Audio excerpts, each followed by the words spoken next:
Për të drejtat e kryestarë që protestojnë për një shoqëri të lirë, për një Shqipëri pa korrupsion, pa krim, pa drogë dhe pa narkoregjim, por për një qeveri demokratike.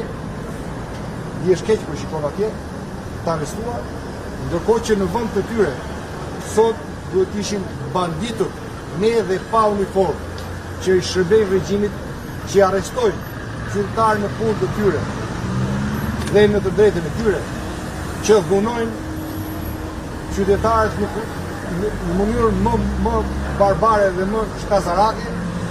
Pra këtu duhet ishin ata mercenarë me kapele dhe pa kapele që paguajnë për të shërbyer ligjit dhe i shërbejnë karteleve drogës dhe kusarve të pushtetit.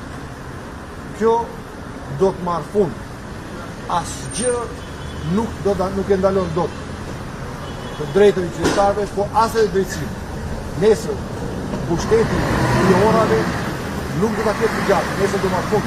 Por qytetarët, populli opozitar do të japë verdiktin për këtë band kusarësh. Faleminderit.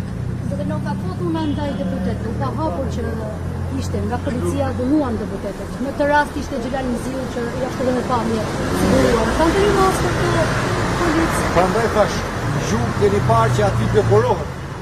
Kush çdo njëri nga horrat e pushtetit që dhunon opozitarët, qytetarët, që arreston protestuesit paqësorë, që dhunon deputetët. Çdo njëri nga ata horra që turpron uniformën e policisë kur sharr protestuesit që keni parë ju, që keni filmuar dhe ju, ata në regjimin e narkosit thjesht lavdrohen dhe ngrihen në karrierë. E vërteta është se do ta paguajnë një për një. Ne po mbajmë shënim çdo gjë, çdo emër.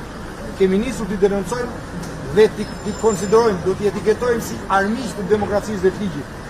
Çdo oficer, çdo drejtues, çdo punonjës që ka uniformë policisë, por përfaqëson bandën e pushtetit. Ata do të konsiderohen armiq të ligjit dhe armiq të popullit opozitar dhe të opozitës. Një ditë shumë shpejt, çdo njëri prej tyre do të jap llogari, edhe para ligjit. Faleminderit.